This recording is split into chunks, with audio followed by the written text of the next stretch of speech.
Richard Syrett's Strange Planet. Following the truth wherever it leads. Exposing evil and corruption and the secret machinations of powerful elites. Revealing the high strangeness beneath the surface of our supposed reality. Coming to you from the Great White North and his studio beneath the stairs. Here's Richard. Welcome to the Audio Imaginarium. Come on in, weary traveler, hang your cloak on a peg, grab a stool, and come gather around the fire.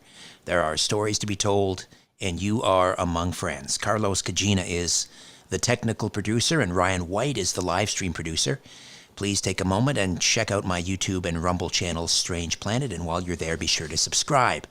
And before we get rolling here, I want to give a quick shout out to some of my official donors on Patreon. Tim T, Tim Sullivan, and Deep Paul. If you're listening, watching, again, thank you so much for your tremendous support and generosity. It means a lot to me, more than I can adequately express. It also helps me to continue to produce this program as well as my podcast, so thanks so much, guys. If you'd like to become an official donor to Strange Planet, go to patreon.com/Strange Planet. Patreon.com/Strange Planet. And there are several donor tiers to choose from. Choose the one that's right for you, but any donation, large or small, is greatly appreciated. Coming up in the second hour, medium, clairvoyant, psychic, numerologist, astrologer, Maurice Amdur will join me. I don't just talk about UFOs and ghosts on this program. Yes, I talk about aliens and the paranormal a lot, but I work with a pretty broad canvas. And from time to time, I also discuss conspiracies and cover-ups. These are things Don Jeffries spends a lot of time thinking about, writing about, and talking about. In fact, the two of us have spent a lot of time talking about these things together over the years on this program, on Coast to Coast AM, on my podcast. And Don is here this hour. Don has been researching the JFK assassination since the mid-1970s when he was a teenage volunteer for Mark Lane's Citizens Committee of Inquiry. He's very active on all the JFK assassination forums. He's been a moderator on the London Spartacus Education Forum for several years. His first published book, the acclaimed 2007 novel The Unreals, has been compared to Alice in Wonderland and The Wizard of Oz. He's since focused on works of nonfiction, beginning with Hidden History, an encyclopedia of modern crimes, conspiracies, and cover-ups in American politics, Survival of the Richest, how the corruption of the marketplace and the disparity of wealth created the greatest conspiracy of all time, Crimes and Cover-Ups in American Politics, 1776 to 1963, Bullyocracy, how the social hierarchy enables bullies to rule schools, workplaces, and society at large. On Borrowed Fame, Money, Mysteries, and Corruption in the Entertainment World. He's now working on another edition of Hidden History. And, another book maybe we'll talk about. I don't want to tell tales out of school. But you can read his terrific essays at donaldjeffries.substack.com. He's also the host of the radio program I Protest. Don, welcome back to the show. How are you, my friend? Just fine, Richard. So it's always it's a great pleasure and an honor to talk with you. You know, I think it just occurred to me, I should update your website. Do they even have these JFK forums? I mean, do they have forums anymore? What are they? I meant to tell you, I think that was when I first had the first Hidden History come out because, I don't even know. I doubt I'm still a moderator there. I haven't posted there for a long time. So, I need to take that stuff out about the forum because, to be honest with you, the JFK research community has not given me any support at all at the books. I mean, it's amazing that Hidden History did really well because I originally put that in my introduction because I thought that would be a natural for me, but they've ignored it pretty much. Screw them, to put it that way. So there's no point in even it's not a part of me anymore anyhow. So I need to update that bio a bit. That's interesting. You haven't received any support from the JFK assassination, if we can call it a community,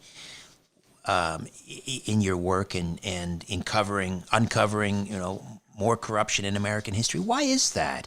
Why do they not support you? Yeah, it's having been in that community since the mid '70s when I was a teenager with Mark Lane. It's always been so dysfunctional, and it mirrors the society. I write a lot about American dysfunction. I don't know how it is in Canada, but here it's just awful.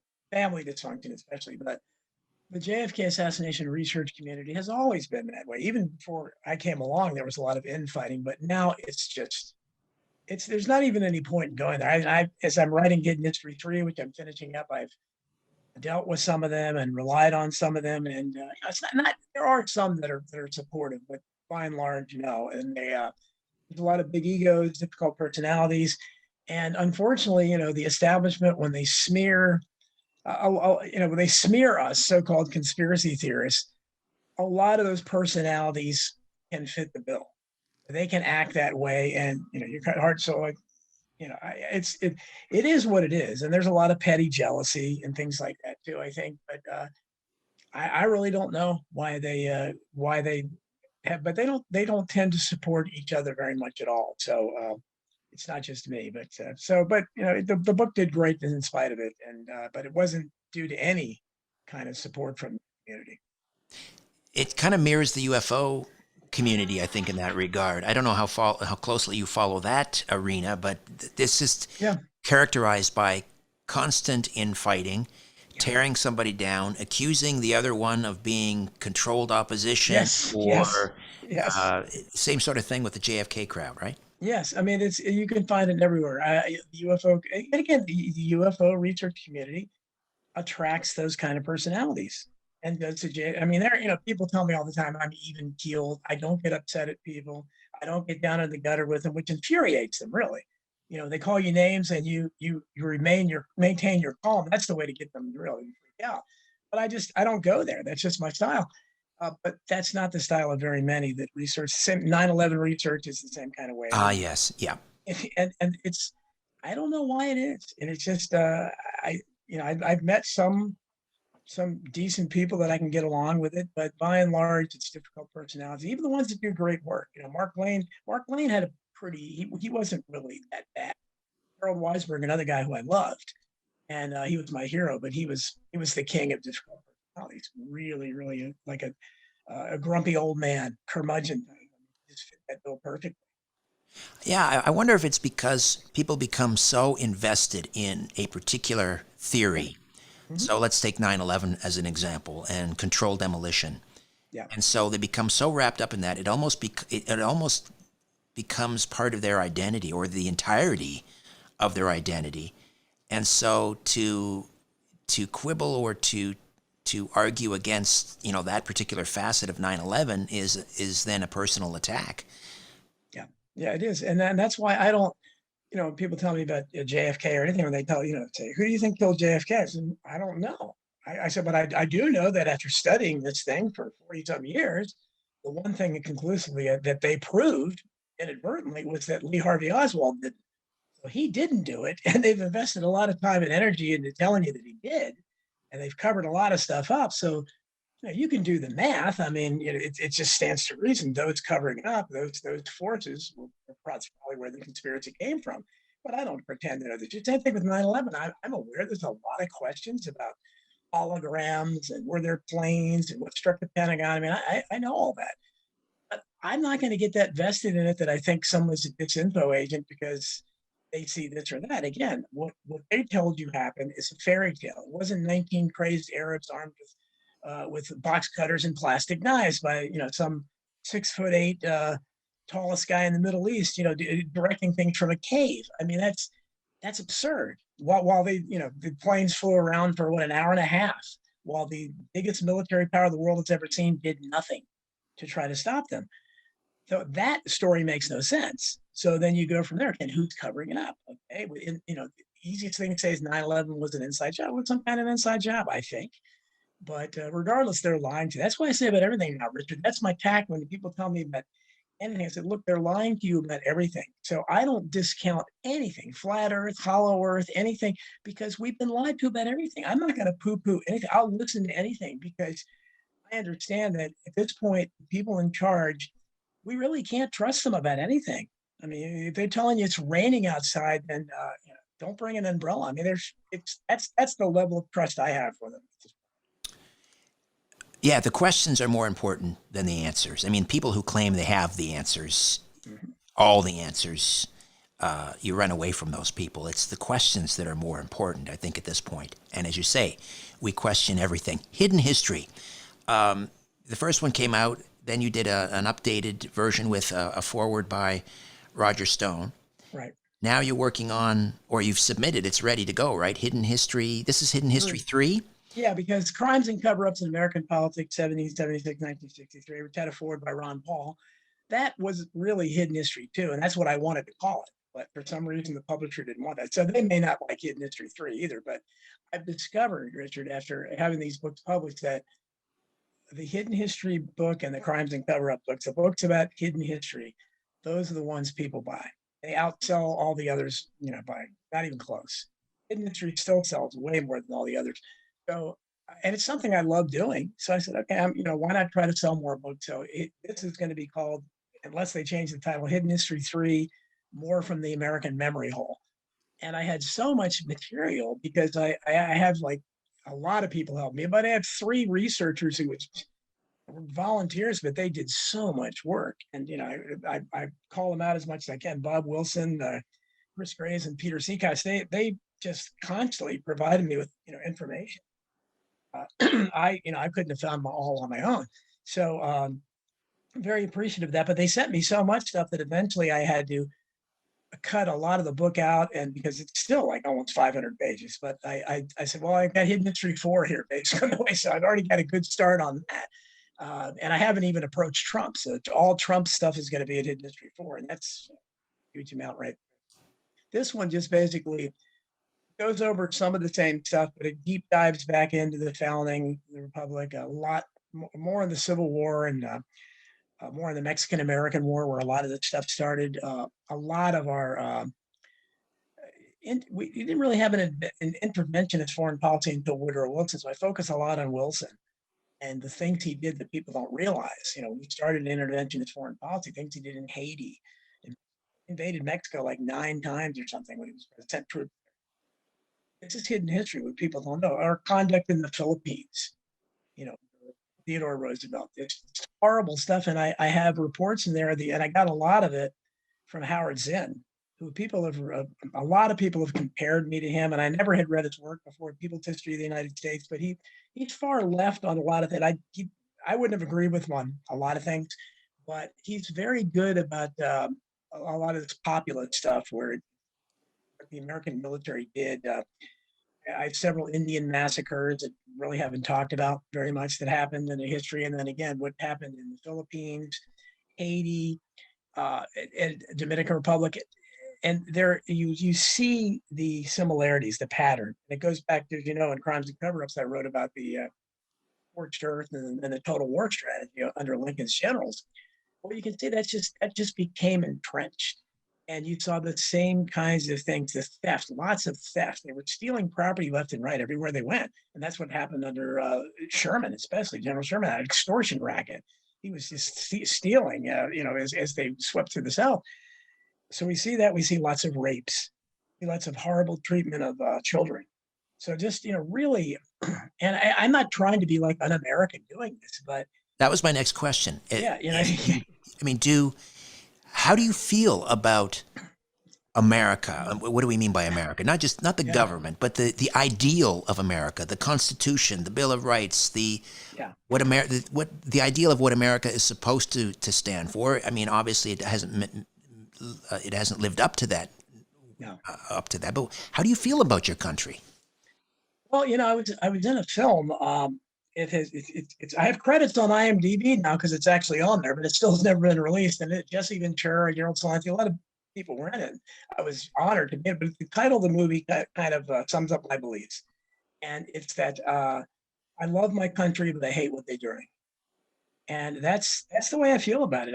The system of government, and I think I'm, I've been accused of being a fanboy of the founding fathers, especially Thomas Jefferson. I mean, I still probably maybe sugarcoat some of their stuff. And that's why I did try to put a few negative things that happened during the American Revolution in this book, because it wasn't perfect. But by and large, they were statesmen, and they created. Even though I probably would not have supported the Constitution, like Jefferson and Patrick Henry, George Mason, most of those people didn't. As Patrick Henry said, he smelt a rat in the Constitutional Convention because the Articles of Confederation, I think, were good, and there was more of a loose lit because it was really decentralized power. States for each individual states, and I think that's the best. Have a decentralized power. That government is best which governs least, as Jefferson said.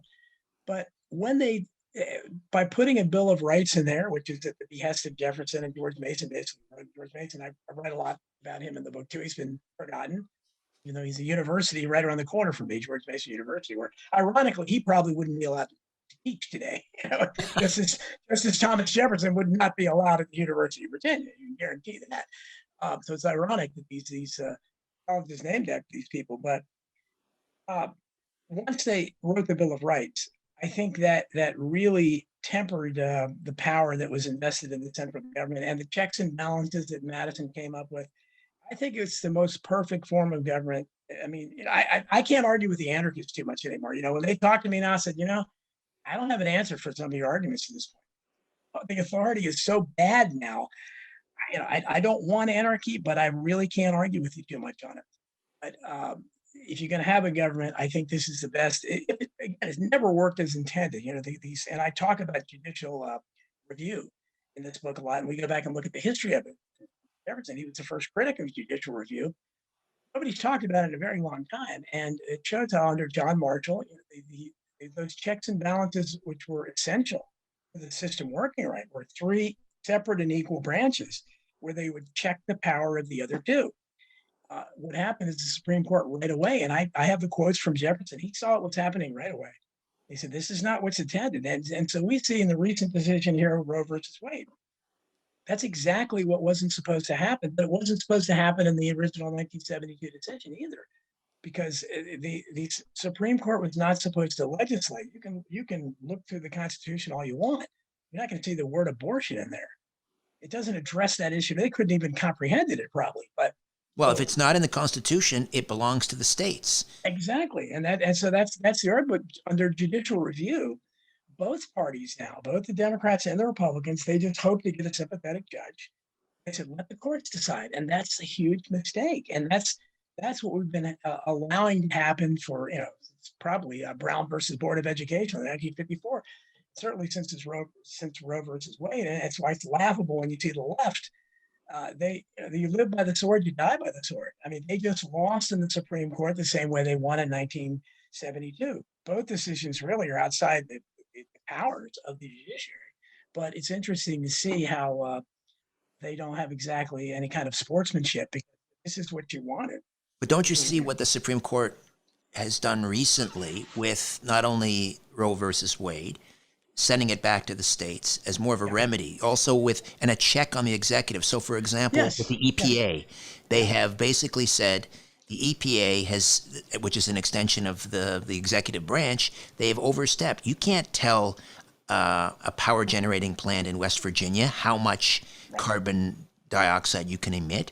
So, and also with the decision on overturning a 100-year-old ban on concealed carry in New York.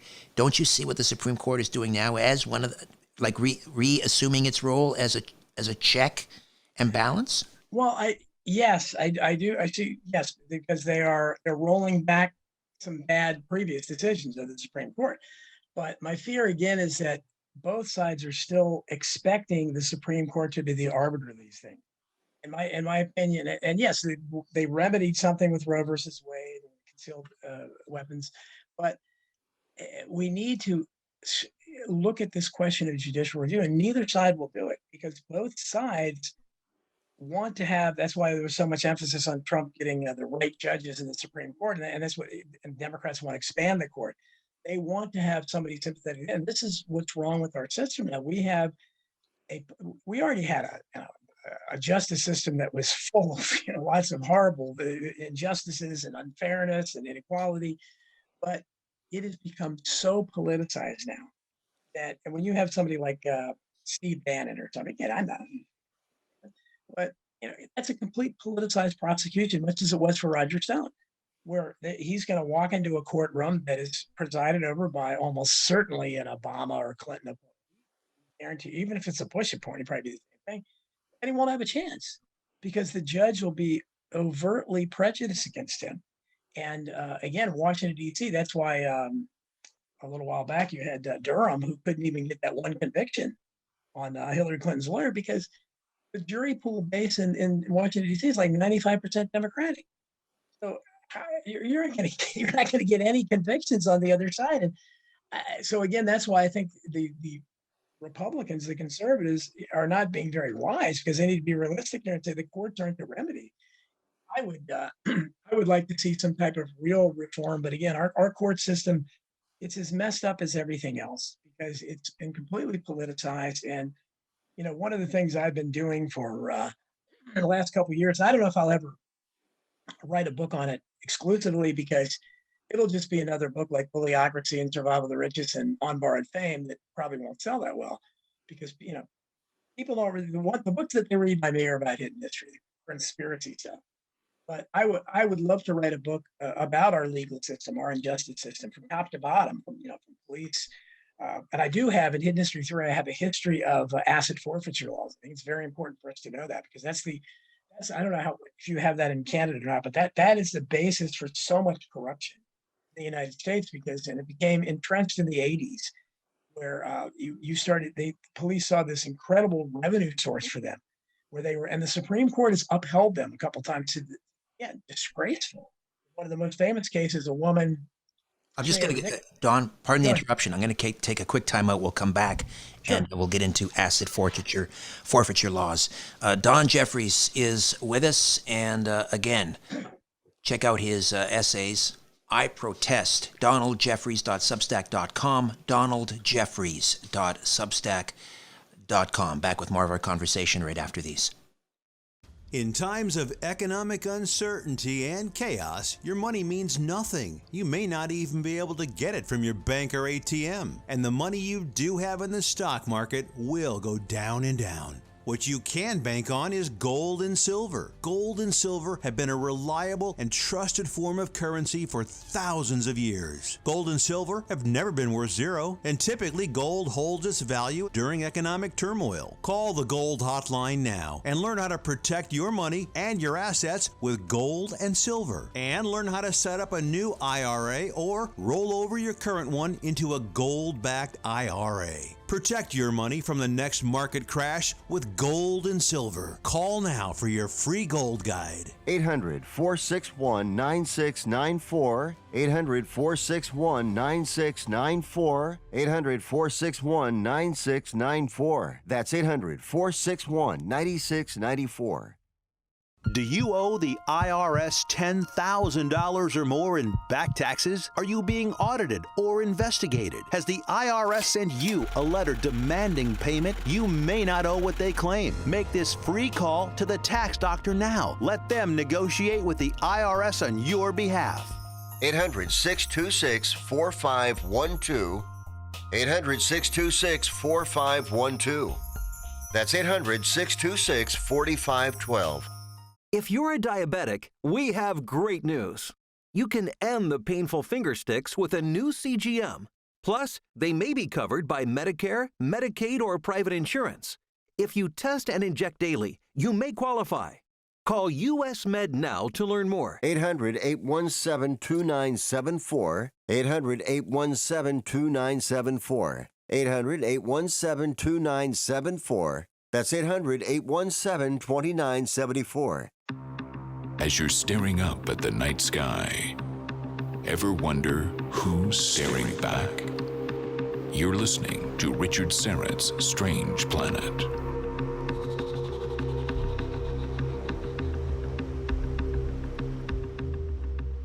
We're back with Don Jeffries, and we can look forward to Hidden History 3. When is that due in bookstores, Don? Well, I haven't. I've told the publisher about it. I haven't even sent it yet. I'm still digging on a couple things that I'm trying to resolve before publication.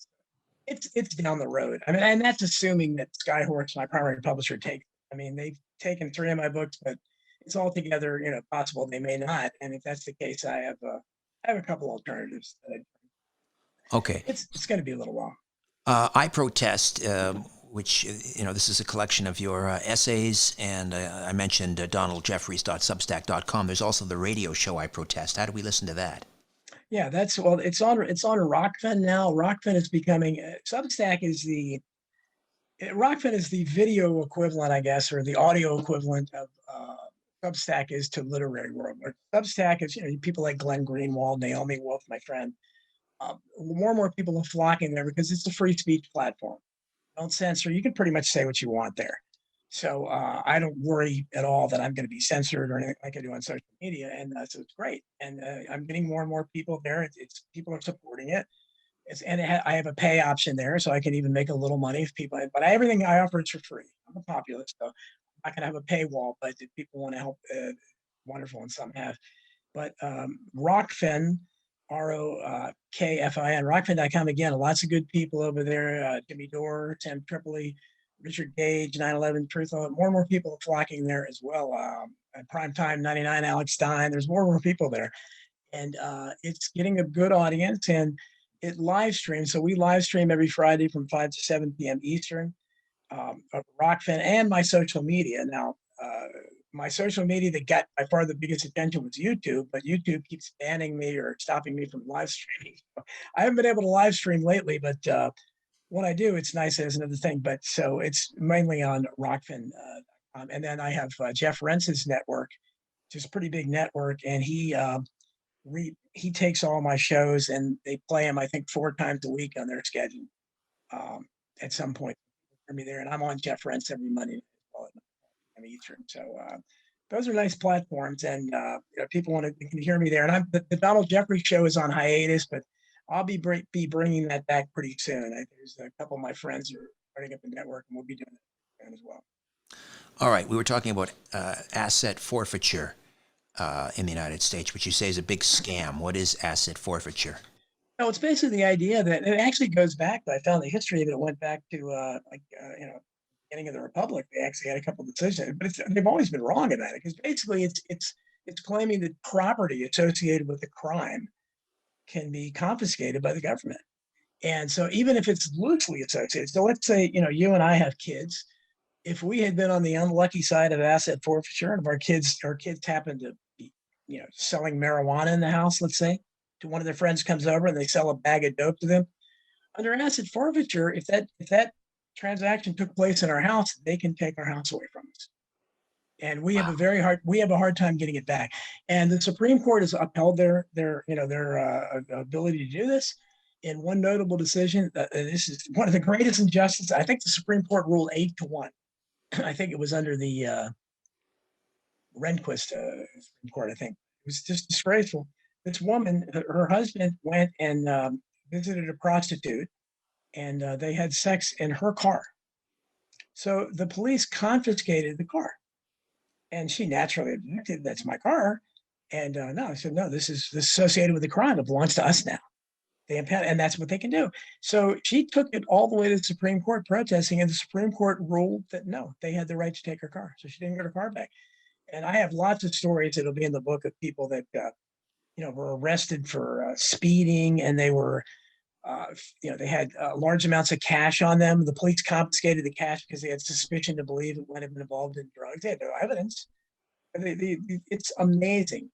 And again, the worst part is like when parents or something that aren't associated with anything, they're not really any crimes most of the time anyhow, but they lose something, they lose their house, they lose life, and nobody's talking about it. And I believe that it's when you see the cops going wild, videos and all that stuff, and you saw it with Uvalde, recently in Texas, we saw the other side of that where literally they stood and did nothing while somebody was shooting kids inside a school. I mean, how any of those cops could still have a job is beyond me. I mean, I can't think of a bigger dereliction of duty in the history of the world, but that's because they're the policing for profit, and the basis of policing for profit is asset forfeiture. That's why they hide behind bushes and love to pass out tickets for illegal U-turns and all that kind of stuff, because that brings in revenue. Stopping a shooting is not going to bring in revenue. It's dangerous. So that's why they don't do it. So, and it needs to be completely revamped.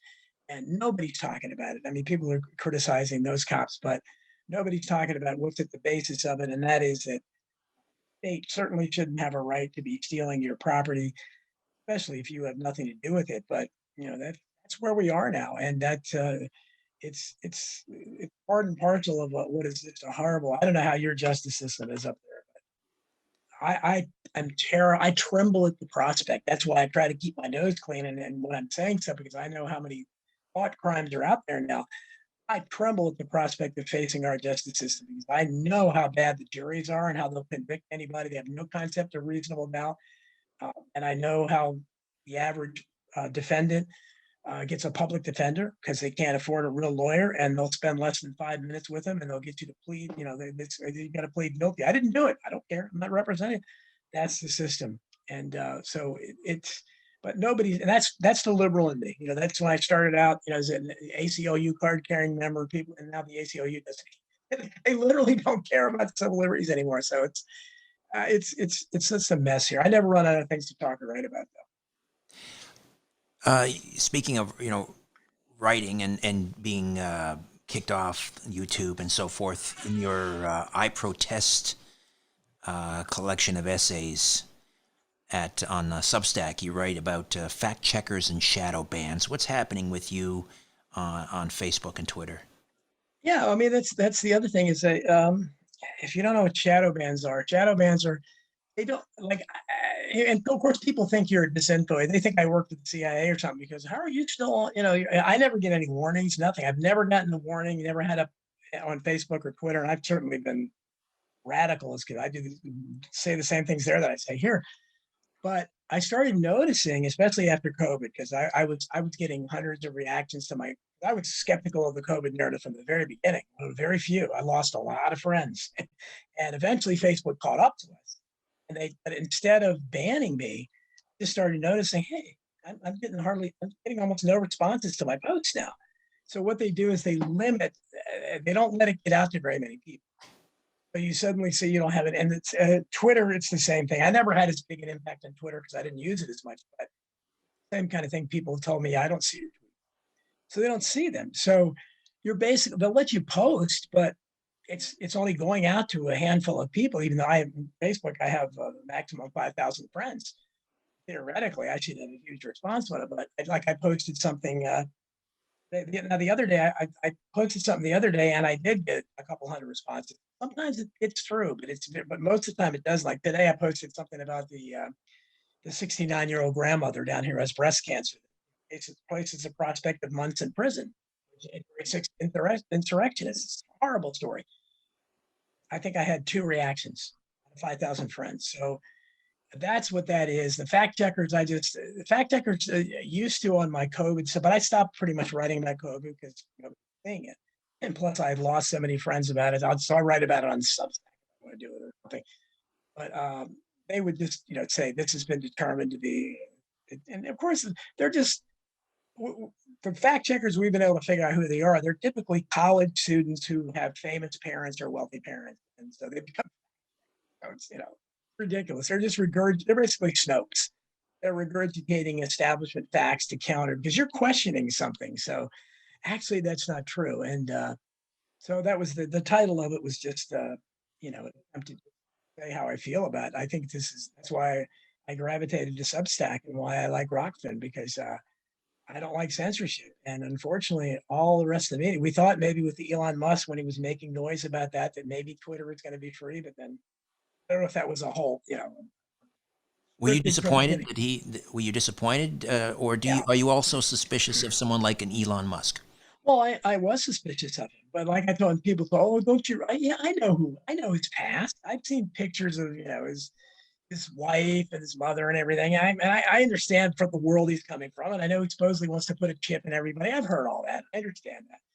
But he was saying, I support anybody. If Hillary Clinton was saying what he was saying, I would have said she's right. I've been sincere, and maybe he wasn't. But he was saying free speech is important. We need to have free speech here. We got to stop banning people. How do you not support that? So I said, yeah, odds are just like when Trump was running for president. Yeah, I figured, this is probably a joke. He's not going to do this, but he was saying stuff that I agree with. So of course I said that's great.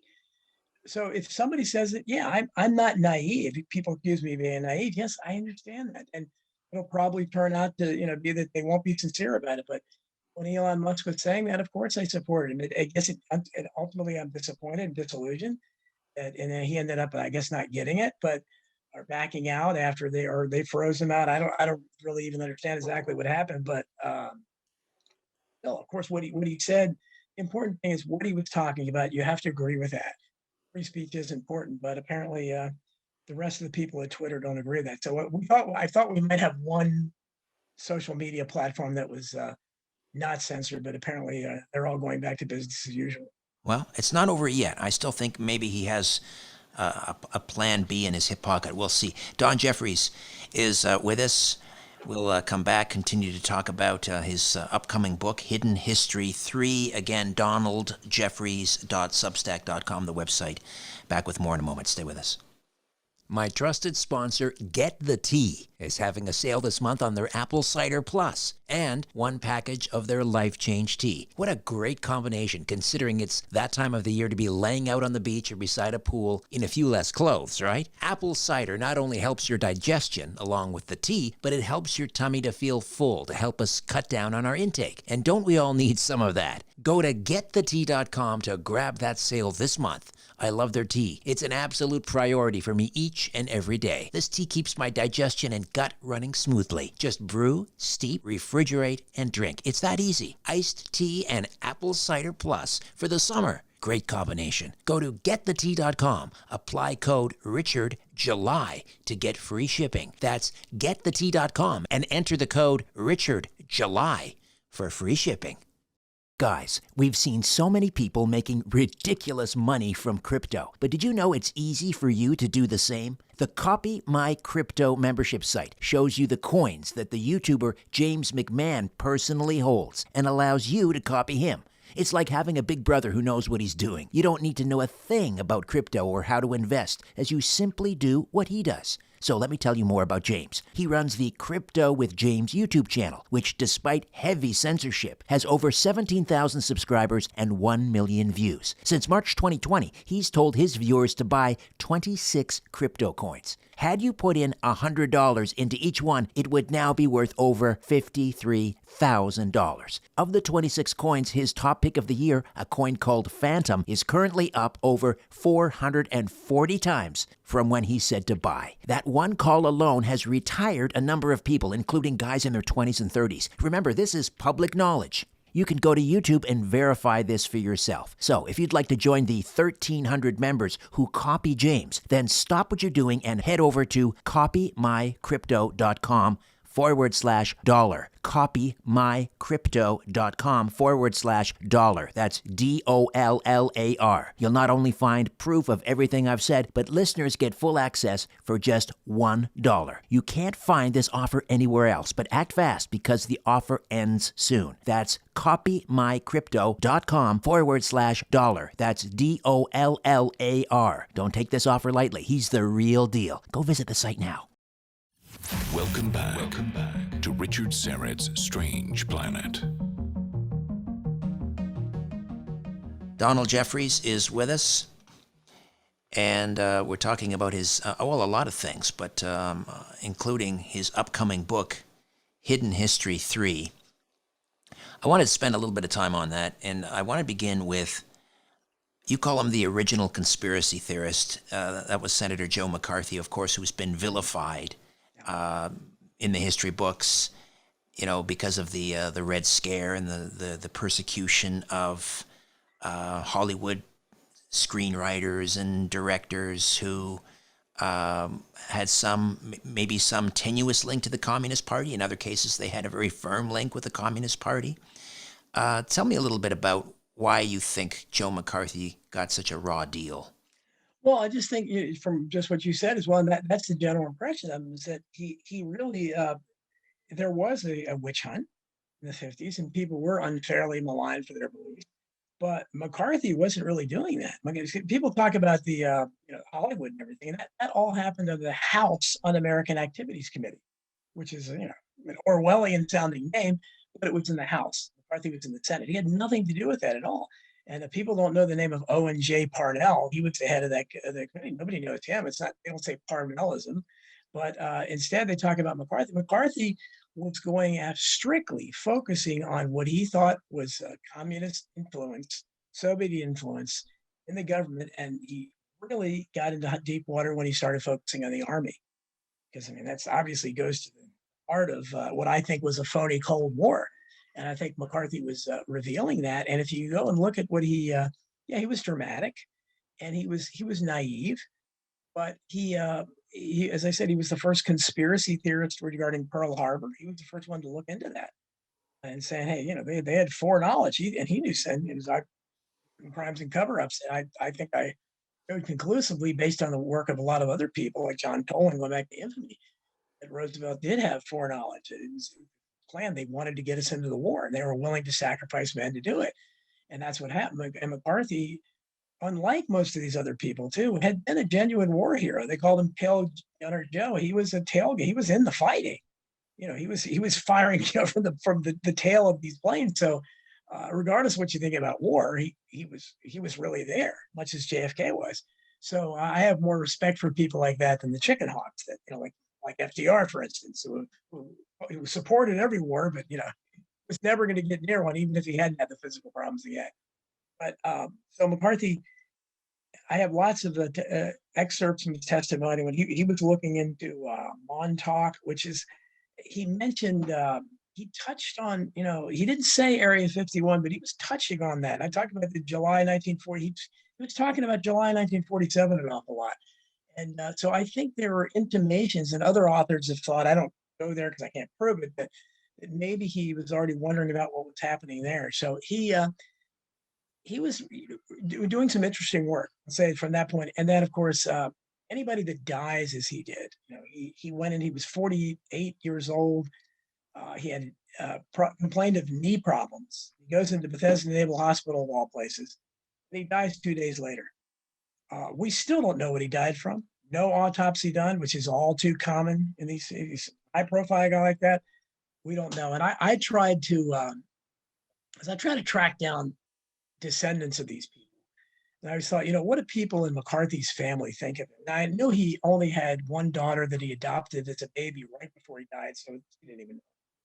But I found out she died a couple of years ago, not that far from me, actually. If I'd been quicker about it, maybe I could have talked to her. But she never discussed him her entire life. She refused to. His widow lived about 20-some years after that, wouldn't talk about him. He had like 8 siblings or something like that.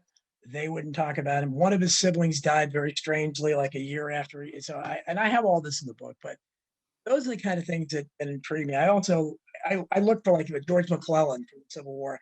I tried to look up his descendants as well. You just can't find any. And I think that these people that become demonized, McClellan in his day, certainly John McCarthy, one of the most demonized people ever. I feel for those people because I think they're usually unfairly demonized. And in McCarthy's case, he had the right kind of friends. You know, Joseph P. Kennedy Sr., you know, old Joe Kennedy was a good friend of his, and he was they're trying to distance themselves now from it, but for a long time it was recorded that Joe McCarthy was the godmother to Robert F. Kennedy. Sorry, Joe, you cut out there a little bit. Joe McCarthy was the godfather to Kathleen Kennedy Townsend, who was Robert F. Kennedy's oldest child. Now, I think they try to claim he wasn't, but they claimed it for a long time. And he had dated a couple of the Kennedy sisters. They were friends. John F. Kennedy and Bobby Kennedy as well has got his start, you know, as you know, working for McCarthy's committee. And they remained kind of loyal to him. They would never really badmouth him. But McCarthy was friends with James Forrestal too, good friends. Let's pick it up on Forrestal when we come back. This was a short segment. Gotcha. Donald Jeffries stays with us. Hidden History, Crimes and Cover-Ups, Bullyocracy, much more. Read his essays at donaldjeffries.substack.com. Back with more of our conversation right after these.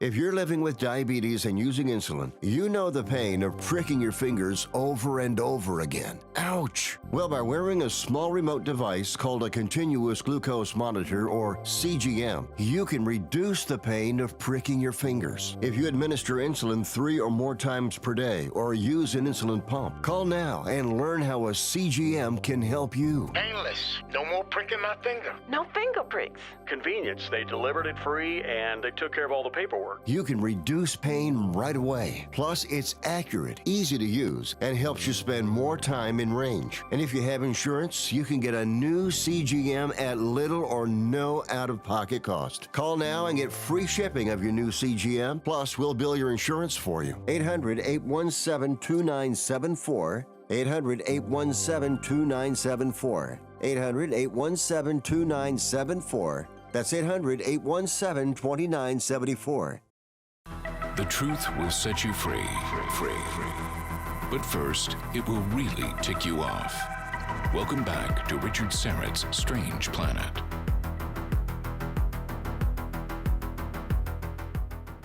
A few minutes remain with Donald Jeffries, and we are looking forward to the publication of his next book, Hidden History 3.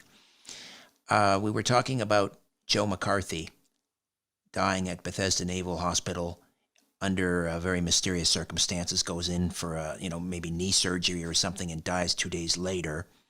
That's also where James Forrestal died, correct? Tell us, tell my listeners who James Forrestal was. Yeah, he was Harry Truman's Secretary of Defense. He was the first Secretary of Defense. Up until that time, they called him Secretary of War. He was the first Secretary of Defense, the first modern Secretary of Defense. He supposedly jumped out of a window at Bethesda Naval Hospital. I don't think anybody that studied the case at all thinks he jumped out. McCarthy certainly didn't. McCarthy was good friends with him, and he basically said they murdered him.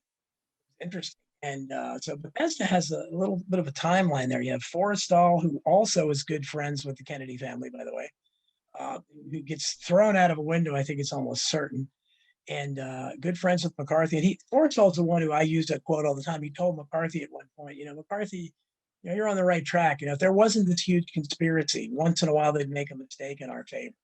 I use that line all the time. This is not, if this was all random and happenstance, then some good people would emerge at sometimes. Justice would prevail sometimes, but it's always, people just expect it. They expect the injustice to win and evil to win, and that shouldn't happen naturally if it's all random. And that's what Forrestal thought, and McCarthy certainly thought it. And so Forrestal dies at Bethesda, McCarthy dies at Bethesda, and of course JFK has the autopsy to end all autopsies at Bethesda. So they have quite a track record there. But I think these things are connected. I think that's what makes it hard for like the JFK research community, whatever, to handle me, because I draw these kinds of connections. I think history is a timeline, and I think there are these interesting connections everywhere. And so I think that in Crimes and Cover-Ups, I'm not left or right, as you know. In that book, I defended Joseph McCarthy, but I also defended the Rosenbergs. I think that they're not going to find anybody else that does that balancing act. But again, I think that they were both victims of what I think was a phony Cold War. But McCarthy is, I don't know about restoring his reputation, but I know I'll probably catch a lot of flack for it. But it is what it is, and I think he's gotten a bad rap, and I think people agree once they read the new material I have on him in the book. Why was James Forrestal taken out, do you suppose? Well, a lot of people, of course, who were Forrestal was very upset with the way Israel was created. He was the first critic of Israel. And I think he recognized, a lot of people did at the time, a surprising number of people. And I talked about this in Crimes and Cover-Ups. I don't really go out and free, but there was a lot of people were upset because, they basically created Israel out of other people's land, and they just installed them in the middle of all these kind of warring ethnic people, and they didn't expect something bad to happen. I mean, it wasn't thought out well at all, and Forrestal didn't like it at all. And I don't know if that's the reason he was killed. There are other, supposedly, he was friends with Joe McCarthy. That could have been a reason in itself. And again, the Kennedys were already enemies of the deep state. He was friends with Joe. They hated the old man. So it could be just something as simple as that. But however you look at it, I mean, I can't figure out sometimes why. I mean, look what happened to Ivana Trump, last week. I think somebody took her out. I mean, she was a healthy 73-year-old. She's found dead at the bottom of the stairs, and she's got massive trauma to her midsection, but nowhere else. I mean, he was beat with a baseball. But I mean, why would they do that to her? I don't know. But I found enough of these unnatural deaths to know that a lot of times they may not pick the most logical suspect, but the carrying cards are always there. The tendency, if somebody wasn't suicidal and falls out of a window or is pushed out of a window, or in case of McCarthy, somebody goes into the hospital with a knee problem and dies 2 days later and they don't do an autopsy. I mean, that should have been the first thing they'd done. I mean, this is the most controversial figure in America. Of course you're going to order an autopsy. Instead, his enemies like Jack Anderson and Drew Pearson, he was a drunk, he was an alcoholic. Obviously, he died of that. Okay, that satisfies the court historians, but some of us want more evidence than that. Edward R. Murrow kind of made a career out of going after McCarthy, didn't he? Yeah, sure. And when you have it, so it culminates in that movie. It was a good night, and whatever, the one with George Clooney.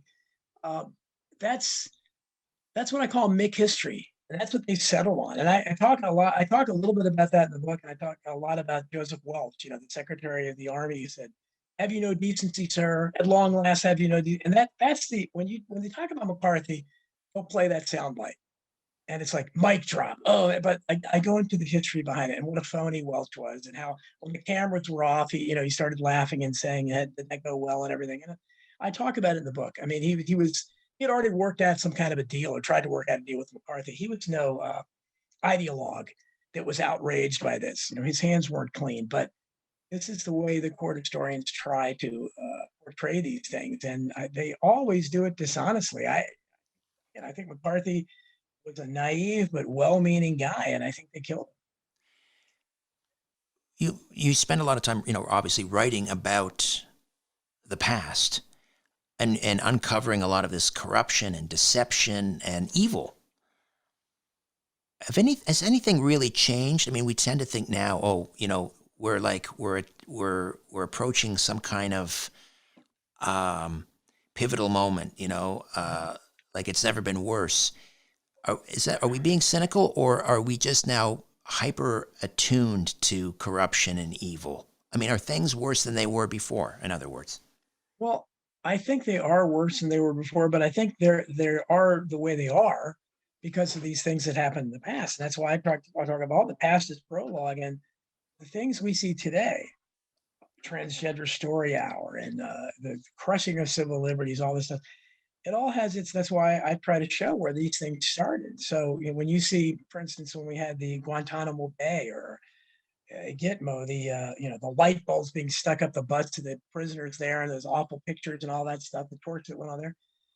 You go back to the Mexican-American War, if you don't want to go back to the scorched earth policy and the total war of the Lincoln, and you see the kinds of things that were tolerated then, the rapes and the thefts, the abuse of people, and it goes right through to the Philippines. And then in Crimes and Cover-Ups, I talked about all the atrocities that happened by the Allies in World War II, all the rapes. They raped a bunch of German women. They raped so many Japanese women, they had to open a brothel for them on Japan, try to cater to them. And these are our boys. So, I mean, it is what it is. I mean, that makes me unpatriotic, so be it. But that doesn't mean I think the other guys were necessarily good. But the point is, I don't think we were. I mean, we did a lot of bad things. And so that's what I always try to point out, that it's American exceptionalism is wrong-headed, because I think we did create an exceptional system, the founders did, but unfortunately we don't follow it. The people in power they swear to uphold the Constitution, but most of them hate the Constitution, don't believe in it. So it's a joke. I mean, that's why it's hilarious to listen to them talk about the upholding the Constitution by holding these Soviet-style hearings in Washington that wandered into the Capitol and pictures. I mean, it's just, so in that respect, I think it is worse than ever, because we're at the point now, especially if they can succeed. Well, they're going to succeed in putting some of these, probably almost all of them, in prison for who knows how long. But they have basically criminalized dissent. That shatters. We have a lawful right to assemble. And you're not going to see that side. They're going to be scared to assemble in the future because they don't want the same thing happen to them. These people have been kept in prison for over a year. They've been denied all due process.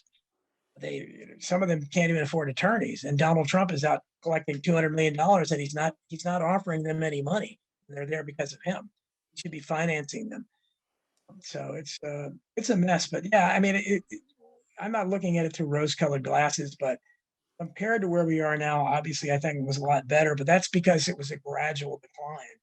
And every time, when you lied about something like McCarthy or certainly the JFK assassination, it's like a graph where you see a steady line down each time that happened, and the people didn't demand the truth, and they settled for the lies, and then all these lies begat other lies. So at this point, I have quite a job to do trying to expose. I can't keep up with them because there's so many of them, and I invariably miss stuff.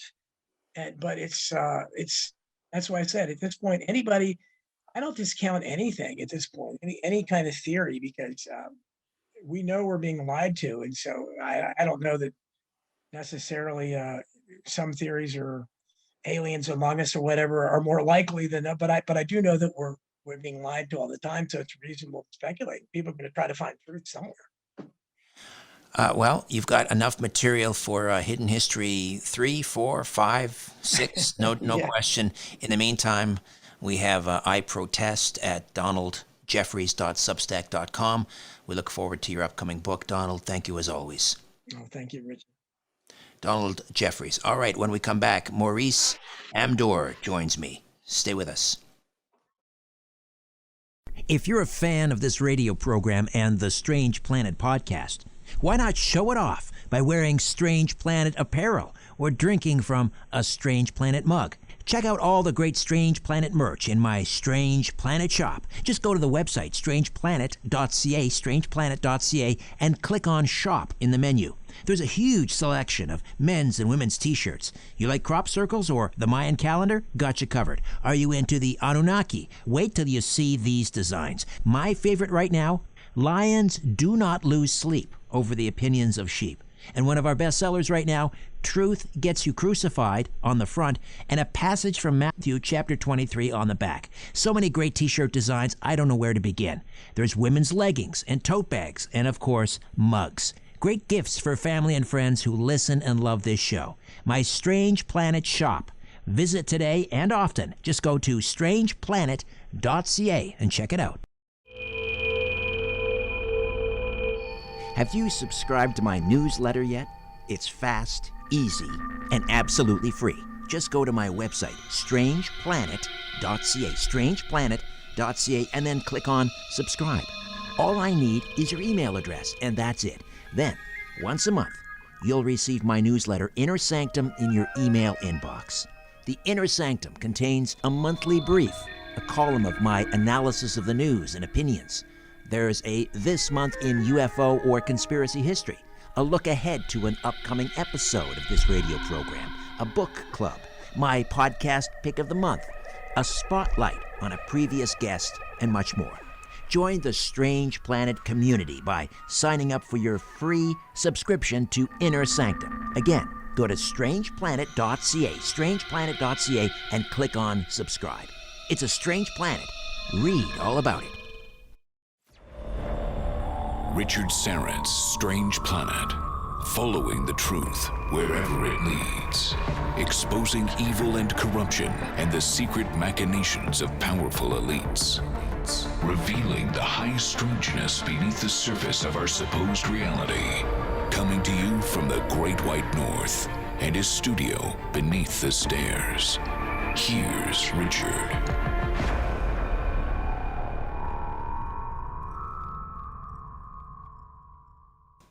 Thanks for inviting me into your home, your long-haul truck, RV, camper, taxi, your parents' well-appointed basement with the simulated wood paneling, electric fireplace, and the painting of dogs playing poker, your loft, that greasy spoon just off the interstate, and your cabin in the woods. Carlos Cagina is the technical producer, and Ryan White is the live stream producer. Please check out my YouTube and Rumble channels, Strange Planet. All right, we're going to have some fun this hour. Maurice Amdur is with us, medium, clairvoyant, psychic, numerology expert. He's done over 50,000 readings, traveled the globe with his work, and the website, mauriceamdur.co.uk. Maurice, welcome back. How are you? I'm good, thank you. And thank you very much for inviting me back. It's just lovely to be on air with you. I'm very good indeed. The only thing was the last few days, I've been in London, and we had a heat wave, the likes of which we have never, ever experienced before. There were forest fires, houses burning down, cars exploding. We had a temperature of 112 Fahrenheit, which is something we've never experienced before. And the thing about London, it's not built for that kind of heat. We don't have proper air conditioning. Right. We don't have, I mean, for example, it's funny, I ordered a new fan. I need fans, little pun there, but I ordered a new fan and it arrived today, 4 days after the heat wave. My poor little dog, I had to shower her down and literally cover her in a cold, wet towel. She's a frog, and it was dangerous. It's dangerous. I couldn't let her outside. I had to let her do her business in the house because the stone on the floor was so hot she would have burnt her paws off. Wow. That's how hot it was. I mean, people were literally, for a joke, which they shouldn't waste food, but they were frying eggs on the pavement. That's how hot it was. Literally, you drop the egg and it's cooked in a minute. Sure. Yeah. So we had that. But no, apart from that, I've been very busy doing my usual thing. I mean, I still read every day for all sorts of different people, anything from a heart surgeon to a brain surgeon to a dustman, I mean, a garbage collector or a movie star or a pop star or a housewife. I have a very unusual client base. And the thing is, pretty much everybody that I've ever read for who's still alive is still a regular after nearly 41 years. Professionally, I read before that. Right. Because this year I'm 58, but I was reading from about 12 or 14, but or even less, but not formally, you know. And I wasn't formally reading at 12 or 14, but I used to tell people stuff. But I have a lot of people that still come back all those years. So I realized that part of what I do is guide people's lives at decision-making times, etc., and try and help them back on the path. Which, by the way, I seek readings myself. And I have been speaking to a guy in America who blew my mind. I don't know if you mind if I mention his name. Go ahead. Yeah, his name is Michael Bodine. Oh, I know Michael. Yes, he's been on the program. Well, Michael blew my head off. He's like me. He's real. The guy literally knew my inside leg measurement. I was blown away. You know, if I meet someone that's real, I will push them harder than anyone. Because I've searched the whole world. I've searched the whole world for real people. And out of every 1,000 that I've met, 999 or the whole 1,000 are fake. A bit like that movie Hereafter that Clint Eastwood directed starring Matt Damon. But Michael is real. End of. One of the best I've ever spoken to in my life. Is that true? Would you say 99.9% of people who claim to be psychic are actually I'm going to go further. I'm going to say 99.9% of people globally who claim to have psychic ability that's enhanced to the level of being professional or helpful to clients. Yeah, it's worse than that. 99.99999 are. It's not necessarily that they're fake, they're deluded. You know, and it's actually very painful when that happens, because I've gone across the entire globe. Obviously, from a young age, I wanted to meet people who would say the things I did and know the things I know, and be able to do it for me, you know. And I used to have to employ people for Maurice's Psychic World, which is coming back on air, by the way, September, on YouTube through the Raleigh channel. It's a subscription channel.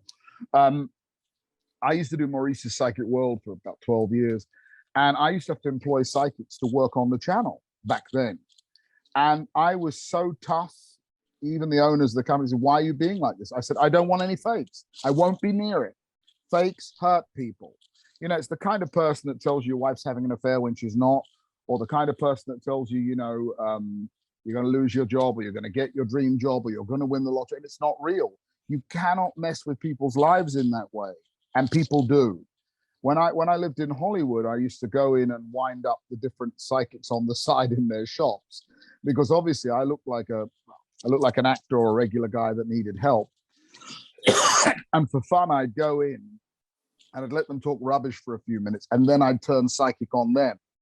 And they used to offer me large amounts of money to not put a curse on them, etc., etc., etc. I said, "There's no curse. Just don't hurt people anymore." Now, I don't want to say everybody's fake, because one or two of them did have capacity, just not, you know, Fiat-sized capacity, not Lamborghini-sized capacity. Did you get it? Right. Didn't So have the same level of performance. what makes the Michael Bodines and the Maurice Amdurs different than the 99.999? Okay. I mean, if Well, they were to take a scan of okay. your brain, would we be able to see something different? I don't know. I'm open to it. I have no clue. I think everybody has the ability. A bit like, look, I'll show you what I mean by that. When Michael Jackson was born, he was a black guy, good looking actually, black guy in a family of a load of kids, and he had insane talent from God in his avatar. His soul in that avatar was unlimited with talent. Agreed? Yeah. Now, there's a lot of people try to copy him, but they're not him. You cannot put in what God left out. So in my avatar, for reasons that I have no clue, this TV set that's my body, you know, this thing that receives a signal from the higher self and lives half in the other world and half here, which is all of us. I have abilities that I don't know where they've come from or exactly how they work, but I know that I'm right. And I know with Michael, who I did not know, who very kindly we exchanged a reading, he proved instantly in seconds who he was. And I was absolutely delighted. And that's why I've already pushed him, because when I speak to someone and they're real with genuine capacity and a depth of warmth and love in their soul, they do it because they have to, like me, because it's their calling. It's not about the money. It's not about being famous or being known. It's a calling. You have no choice. Well, I'm not going to ask you to, divulge personal, intimate details of your life, but can you tell me what Michael said to you in those first seconds that you knew immediately? In the first 5 minutes, he told me enough. He did to me what I do to everybody else. He did me, to be honest, he basically pulled out my pants and slapped my butt. Do you understand? He knew me as well as I know me. And the things he discussed with me were impossible for anybody on this earth to know. Things of a very, very, very private nature to do with my love life, my finances, my work life, the color of my front door, my dog, you name it. The same things that I do for people. In fact, I've gone this far, I've asked my producer to make a show with him for the United States to go on the same channel, because there is no competition. If you're good, you're good. Listen, I listen to Diana Ross, I listen to Michael Jackson, I listen to Lionel Richie, I listen to Adele, I listen to Barbara Streisand. You get the point? If they're good, they're good. Right. It doesn't matter who they are. What I mean is there's always room for somebody else who's genuinely brilliant. So he knew everything about my relationship, where my head's at, what I'm planning, what I'm doing, the time scale of things. He knew me like no one knows me. You cannot con me in this work. No one can. But what I'm trying to say is I don't con people, and he has real skill. He's not the only one. I've known a few people in my life, but not many. And, it's like a lot of people call themselves a medium. A medium is someone who proves to you the continued existence of a loved one by identifying their name, or at least their main initial, their physical appearance, and one or two things that nobody else would have ever said but them, right? Now, I have traveled the world for mediums, and in 40 odd years, I've met two that were real. Can you tell me who they they were? are? Actually real. Yes. Well, one of them is a girl called Francesca who works in America sometimes. She's real. And the other one, I haven't been able to find him again. His name was Richard. And I actually took my father with me. We went together to this psychic event. There used to be something called the Psychics in London, in Camden. I'm talking about 30 odd years ago. And the reason I knew it was real was the first thing he did was he sat with my father and he said, now I see boxes and a move of home, and you're leaving a huge home and moving to a more sensible one for your time of life. And then he went into my father's mother and how she died, etc., many, many private things. And I was in the background listening, but not close enough. I was actually outside, but like through a like a not a blind, like a curtain. And my father came out and said, that man's real, right? So then I went and had a reading from him, and he was entirely real. Everything he told me, now those things genuinely and honestly are rare. What the fakes do is they They say, I've got your grandmother here. If they think you're, say, 50 or something, I've got your grandmother. Oh, no, I don't know her name. I don't know what she looked like. I don't know what she did, but it's your grandmother. That's no longer real to me. Give me her name. Tell me something she said to me when I'm a child. Tell me a color. Tell me an outfit. Anything, something that I could grab onto that's real. So, for example, the lady Francesca, this is a good little story. It's a long time ago. My grandmother had just passed over and left me a beautiful diamond ring. And I wanted to have it set up for a man to wear on my finger. But it had always been in an old-fashioned lady's ring shank. Shank, shank is a ring. It's where the sewn is fed into the shank. So I went to see this Francesca, who I'd never had a reading from before. I'd never really met her before. We were working at the same event, but in my break time, I went over and paid her professionally for a reading on the off chance that it would be good. I had no way of knowing that it would. Anyway, I sat down. This was about 94, something like that. It's a long time ago, maybe. No, 93. My grandmother died November. This was December 93. So it's a long time ago. It's almost 30 years, right? So first thing she said to me is, I have a lady called Hetty here. Hetty, with an H. I said, okay. She says, look, it's your grandmother. I said, really? She says, yeah. She says, who's Pip? Well, that was the name they gave me because I was many months premature. They called me Pip. But the only person who knew that were my mother and grandmother. There's nobody else ever called me Pip. Pip was the pet name because I was born at 5.5, just under 6 months, right? Because I was a preemie, Right. So that's the first thing. Then she says, your grandmother says that you loved her cooking and that she taught you well. I'm starting to cry by now. Okay. The name is slightly wrong, but I'll get into that in a sec. So then she says, now your grandmother says that you've taken the ring and you're having it changed to suit you, and you're taking it from white gold to yellow gold. So I'm crying, and I said, yeah, she's okay with that? Sure, she says she wants you to wear it and enjoy it. That's why she gave it to you when she did. Right now, nobody knew that. Not my mother, not my father, not my brother, not my girlfriend. No one knew that I'd been to the jeweler that morning. No one anywhere. Right. Then she goes on to say, now you're dating this girl called Bethany. I'll tell you what the real names were in a second, how close they were. Bethany or Bethina or something like that. But you're going to break up with her, but she's going to introduce you to her friend who you'll then date. Right now. And she said, but funnily, they're both Pisces. Now, it went on a bit more than that, but here's what the actual names were.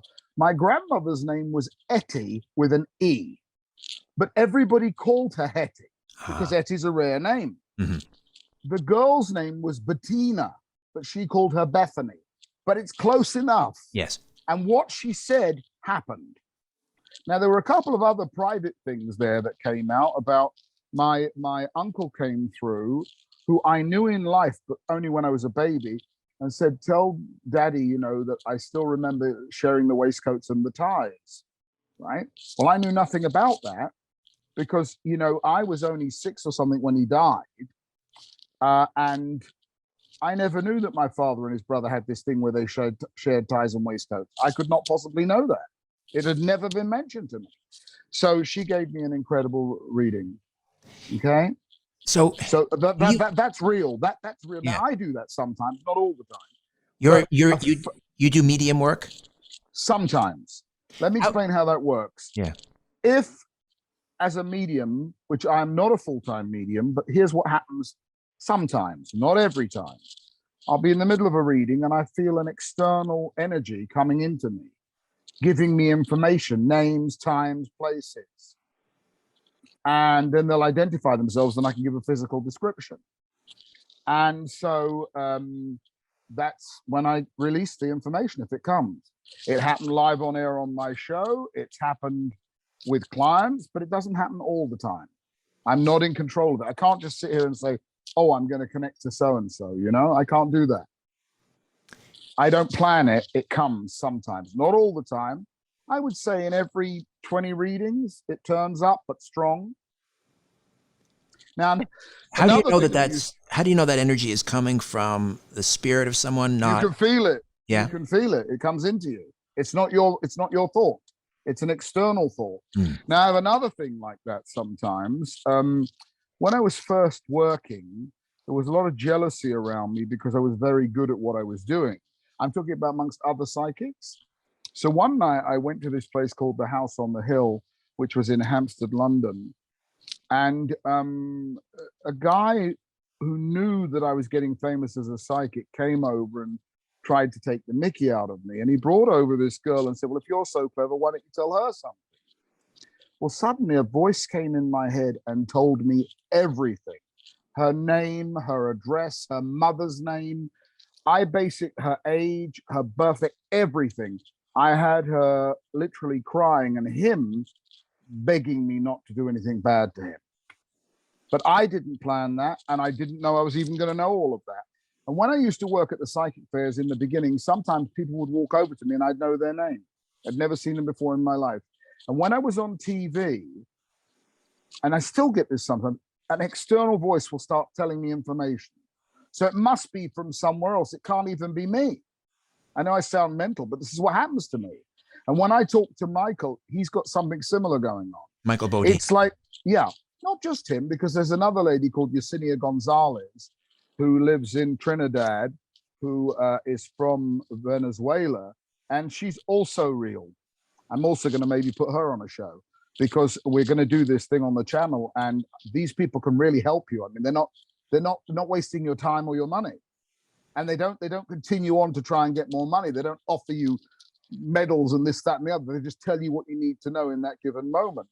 But so the point is, a real medium will give you enough that you will instantly know that person is communicating. Do you see? Yes. When you first discovered you had these abilities, were you frightened by them? Never. I started so early, I thought everybody else was the same as me. I mean, I remember being about 4, because I was born in August 21, in England, I had to go the year behind me, so everybody was older than me in the school, because I'm an August baby. So on the first day at school, just before the 10 boys beat me up for being the only Jewish kid in the class in a Christian Catholic school with nuns, and they kicked the living shit out of me, just before that happened, I'm in the, I mean, I'm not really a Jew anymore because I actually accepted Christ and many other things. I mean, actually, really very spiritual indeed. I'm not against anyone's religion, please don't misunderstand me. And I'm not anti anyone or anything. But for myself, organized religion doesn't entirely work. But there's a couple of stories about that I want to bring into this show that have happened just recently to me that are very, very odd. And even I'm perplexed. But I'll just finish with this. So there I am in this orchard at 4, saying things like to myself, not to anybody else, what am I doing back on this earth? It's quite nice down here, but what am I doing here? I don't fit in here. And I'm sort of getting conversation with something else. I'm only 4. And then I, to get out of trouble in the class, around the same time, 4 or 5, the teacher was quite nasty to me. And, well, they were all nasty to me. And I said, look, don't have a go at me because you've just broken up with your boyfriend. Right? And of course, that didn't go down very well, but it was the truth. But forgetting the religious stuff, what else I could tell you was, this is what happened to me in the last, since I spoke to you. I spent the whole night in a dream at the Vatican with the Pope, which did my head in. I sound like a maniac. I've told a few friends, I said, I just don't know what I was doing there. And then the Holy Mother appeared to me about a week ago, for real. And I said, what are you doing here? I mean, you know, I'm supposed to be Jewish, right? I know I sound funny, but I told my girlfriend who's Catholic, and she said, it can't be a bad sign. But when I say she appeared, I mean, she really appeared. Like, and I'm thinking, what have I gone nuts? Were you in a dream? Was it in a dream state? No. The Holy Mother was not a dream state. No. Now, the same thing happened in Los Angeles when I was 21. Jesus appeared to me. But I've always had an affinity with Jesus. I always felt that he was real because, you know, it's actually his calendar, the Gregorian calendar, that controls all my numerology. So to me, that already tells me who he is. You know, I don't want to upset anybody's religion or anything. I don't want to offend anyone, but there's no question that Jesus and the heavens and the universe is a big link. It's not an ordinary link. It's a substantial, insane level of spirituality. I'm not talking about Christianity, the religion. I'm not talking about Catholicism or Protestants or any of them. I'm talking about the fact that whoever he was, and possibly he was part of God, I don't know, he impacted and affected this earth forever, and his energy changed everything. All right, we're going to take a quick remember, time out. I'm sorry. That's all right. We'll pick it up on the other side. Maurice Amdur is with us, mauriceamdur.co.uk. Back with more of our conversation right after these. I call it the miracle molecule, carbon 60 or C60 for my good friends at c60evo.com. And I take a tablespoon every morning. It delivers more than 172 times the power of vitamin C. C60 is a known antiviral, antioxidant, antibacterial, anti-inflammatory. It's a remedy that works. C60 Evo users consistently enjoy better sleep and wake up feeling refreshed. This alone is worth the cost of the bottle. I sleep like a baby. I have no aches or pains, zero. I'm 58 and I don't have a gray hair on my head. Get your miracle in a bottle, C60 from c60evo.com/Richard-Syrett. c60evo.com/Richard-Syrett.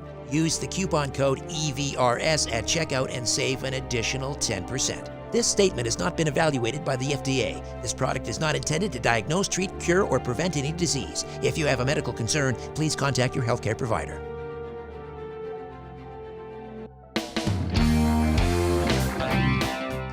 You can become an official Patreon supporter of my work here at Strange Planet Productions by donating a monthly amount through patreon.com/Strange Planet. Patreon.com/Strange Planet. There are several tiers to choose from. Pick which one is right for you, but any monthly amount is greatly appreciated. As a sign of my appreciation, you can have your name mentioned on air during my weekly radio show, or you could have your name included in a crawl on my YouTube channel live stream. You could also receive episodes of my old podcast, The Rock and Roll Twilight Zone. This critically acclaimed podcast, produced in partnership with Chris Jericho, is not currently available anywhere else. If you enjoy this podcast or my weekly radio program, The Conspiracy Show, you can really get behind me and my work by donating once a month at patreon.com/Strange Planet. Patreon.com/Strange Planet. It's time to redefine reality. This is Richard Syrett's Strange Planet.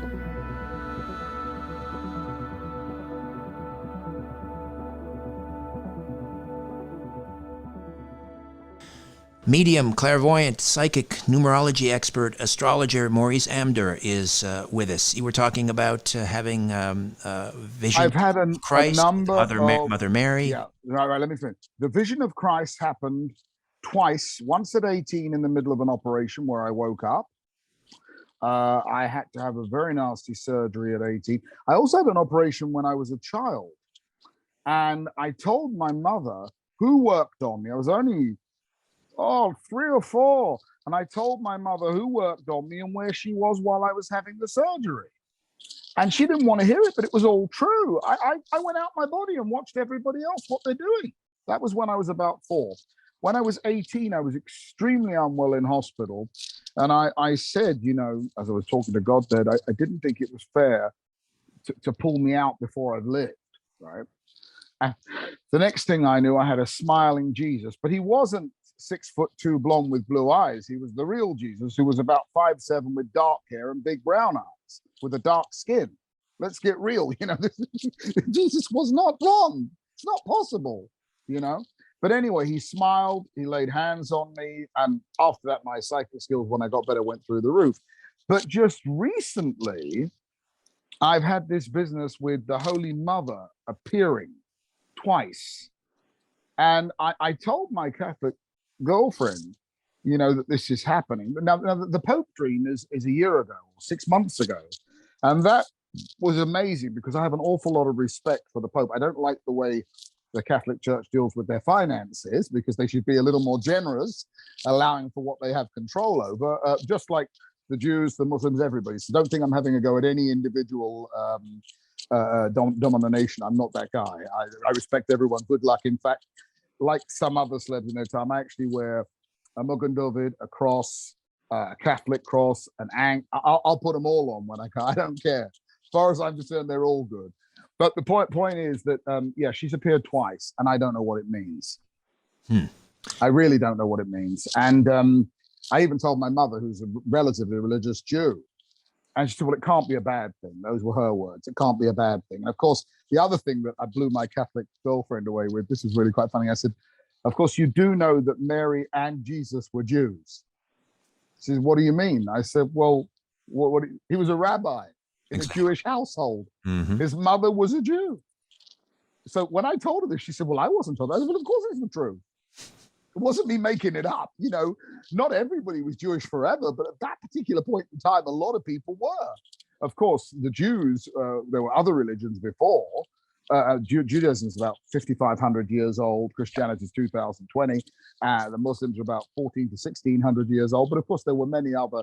There's the Zarzuvians and the Druze and all the different. Anyway, the point I'm trying to get to was, I still don't know why she's shown herself.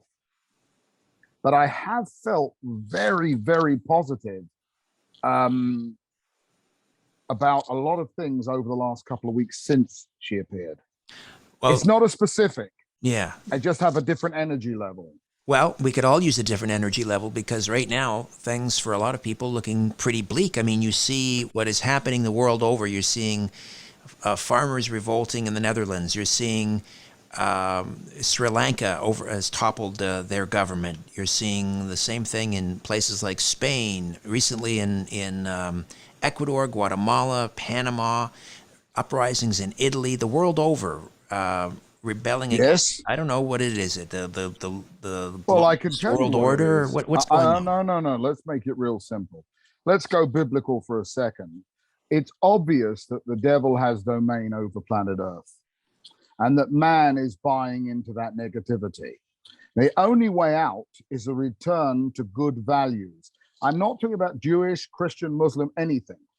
It's not that I'm pro-Muslim, pro-Christian, pro-Jew, or pro-anyone. I think if we go back to values where we don't live in a completely I know I sound puritanical, we should not be in a pornographic world where a 4-year-old can go online and see what a woman ate for breakfast, if you understand my meaning. It's ridiculous. We've gone too far. We've lost the plot. It's time to go back to traditional values. We need to return to the value system of the past. We need to bring values back into the young and into ourselves. And also people need to turn to God. I didn't say turn to religion. Turn to God, pray to God, ask God, talk to God, respect God. I have found in my own life that everything I've ever prayed for has been delivered. Maybe not in exactly the way I thought it would be. Do you get it? Yeah. You also have to accept that your hard lessons and the terrible things that happen to you are sometimes, as agonizing as they are sometimes for the betterment of your soul and the evolution of your soul. In my own life, I had some terrible things happen all through the years. But now when I look back, the bullying at school made me tough, made me spiritual.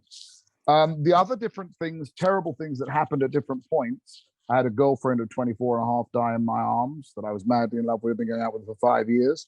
She died in the space of 2 weeks from finding out she had cancer. So believe me, when I say terrible things, I'm not, I was the fittest of my life living in Los Angeles. One day my leg suddenly was agonizing. I went to the hospital. They told me, you have no artery. We want to chop your leg off. I said, absolutely not. But I couldn't walk. The leg went blue. I cured it through, do you know Fred Dryer, the Yes. LA Rams? Yeah, the Hunter. One of my TV show, Hunter, that's right. You got it. He's been my friend. Fred's been my friend since I was 18. We're still very close indeed. I mean, I speak to him a lot. And when I told him what had happened to me, he was heartbroken because I was training with him a lot over the years. Not just him, but he and we met in Israel around 1984. He did a movie called, let me just try and remember the name of it. He did a big movie there with Joanna Pakula, but I can't remember the name of it. It's gone out my head. Oh my God. It'll come back. That's all right. Yeah. Anyway, so I met him there. I actually met him and Stallone on the same day. And do you know what's interesting about it? They're born on the same day in the same year at the same moment. The same. Isn't that funny? Wow. Sylvester Stallone, George Bush, and Fred Dryer, all born the same year, same day. But Stallone and Fred are born at the same time. And then the other one, of course, who's born on that day is Jeffrey Rush. the actor Jeffries. Yes. But I'm also friendly with Jeffrey Rush. He's terrific. But in fact, his talent level is insanity. Well, they're all very talented, but in different ways. For example, Fred has the body still of a guy of 28, like Stallone. He could do anything he wants.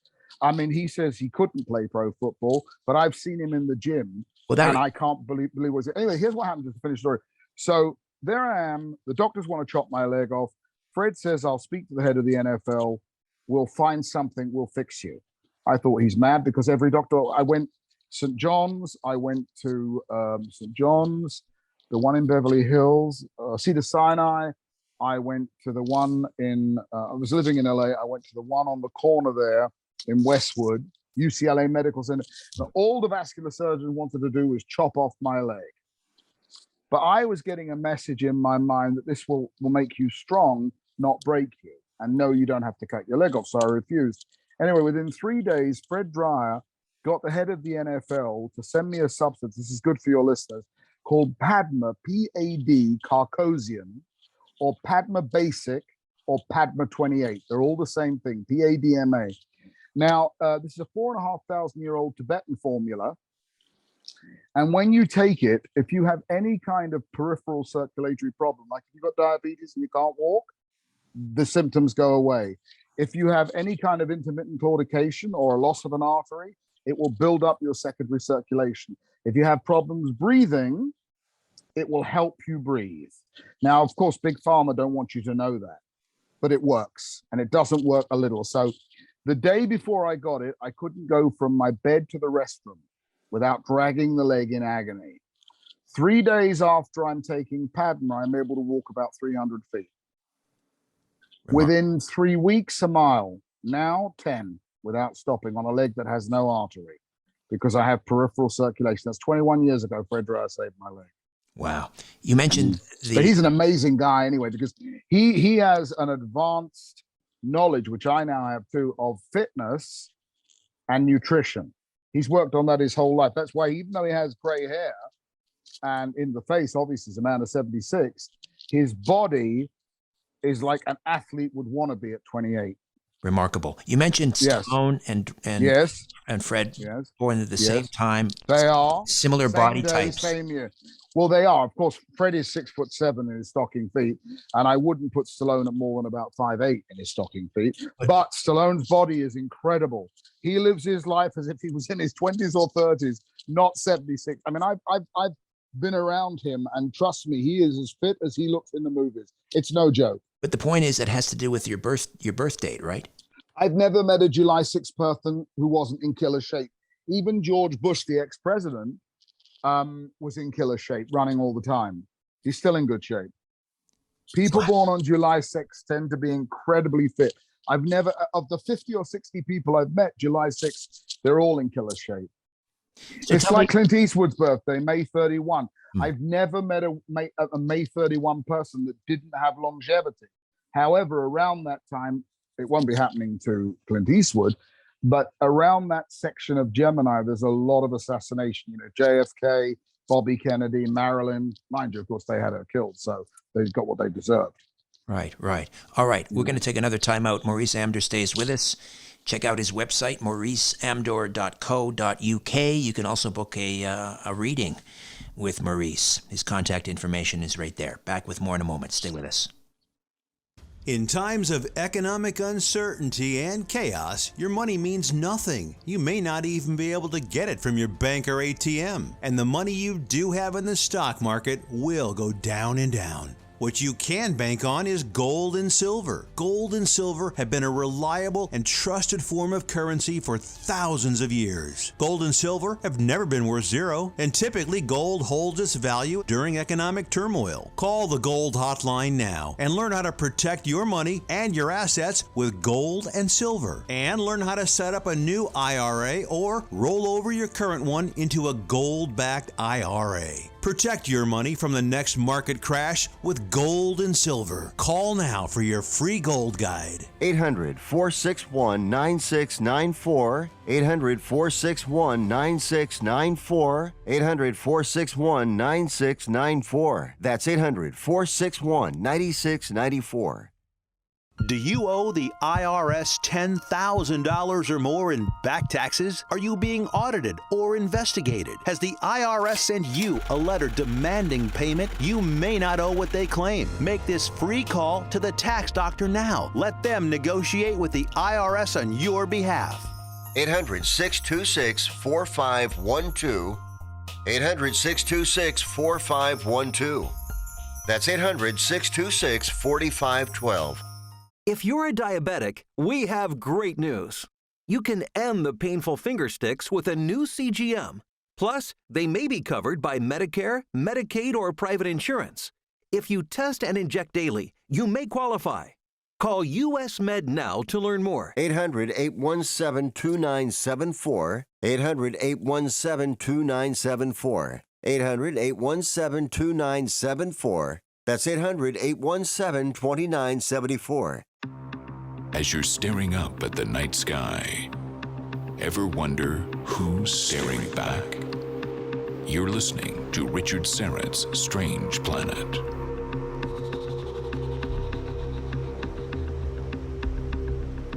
We're back with Maurice Amdur. I want to talk to you about some of your predictions. Years ago, you predicted that Jennifer Lopez would break up with Ben Affleck. Now they've gotten back together again. Did you? No. Let me tell you exactly what I did not predict that. At the time that he was first, I want to be honest what I predicted. I knew Ben quite well because he used to train in my gym, Pro Gym. He used to be there every day just like I was back in 97, 98, 99. And he was one of the best looking men at that time I've ever seen. He had it all. Okay, but here's what went wrong. He started dating Jennifer Lopez. He was madly in love with her. They're a perfect astrological match, but they made the most terrible movie together. And they were warned by their agents that if they didn't split, they would both not have a career. And that is the only reason they split up. They did that movie Gigi or something with a G. Do you remember it? Yeah. Yes. I can't remember the name of the movie, but I think it's Gigi. Yeah. It is Gigi, isn't it? And that movie bombed, and the executives told them, this will be the end of you, both of you. You won't have your singing career or acting career. You won't have your acting career. Forget it. It's over. Now, what's happened is they've both gone off, never stopped loving each other, gone off, had other partners, had kids. I mean, let's look at it. He just left Ana de Armas about a year and change to go back with Jennifer, who's 20 years older than her. It's love. They love each other. I think it'll probably last forever. He always loved her. That's it. End of. It was never any different. But he had a choice. He was going to be a massive movie star and multi-millionaire. I even think his drinking was that. I think he missed her. I think he pined for her. I don't care what anybody says. That's my opinion. And I don't think she was too happy without him either. Look at them now. They're married.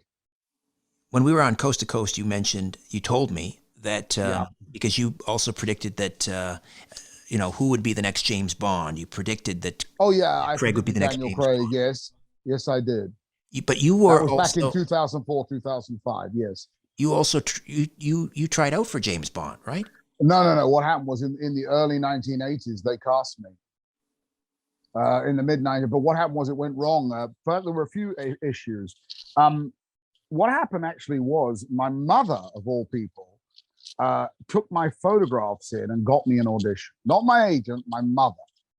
Now, I looked the part at the time, but I was under the height that had ever been Bond in that point of time. So let me take you back. We talk about 1984, 85, when Roger's about my age now. He's about 57, 58, and they know they can't use him anymore, okay? It's over. He just started to not look right. I mean, today's world, he'd go and have collagen strings or something. But in those days, the age was just starting to show.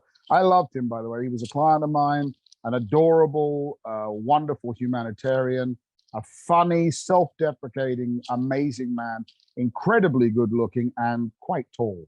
Not tall, but like 6 foot on the dot, 6 foot, maybe a tiny bit more. Like Cary Grant was 6 foot quarter an inch. I'd say Roger was 6 foot quarter of an inch too. Sean Connery 6'3", not a penny less, possibly more with a suit. You get it? George Lazenby 6'3" and change as well. Pierce Brosnan 6'1.5". And who have I missed? Oh, Timothy Dalton, 6'3.5". Anyway, so here's what happened. So Cubby Broccoli felt that James Bond should be a massive physical specimen, a daunting, huge man. Now, what's interesting about this, the real SAS are usually little men of about 5'6" or 5'7" that are deadly and can move fast.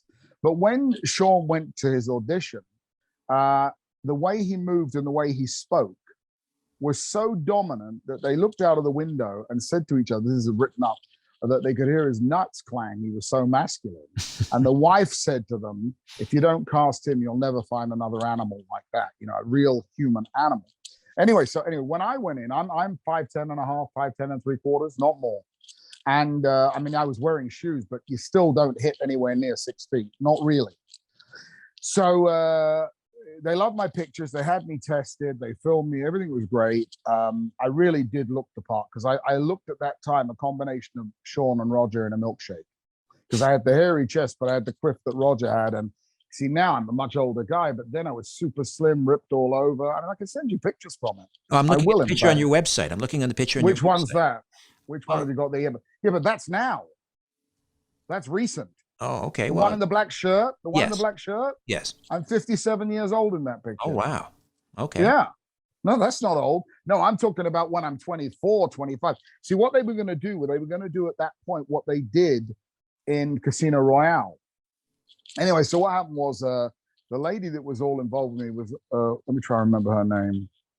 She's the lady that casts for Cubby.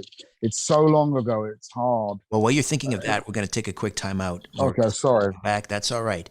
Maurice Amdur, almost James Bond. When we come back, we'll discuss further. Stay with us. Almost a saint.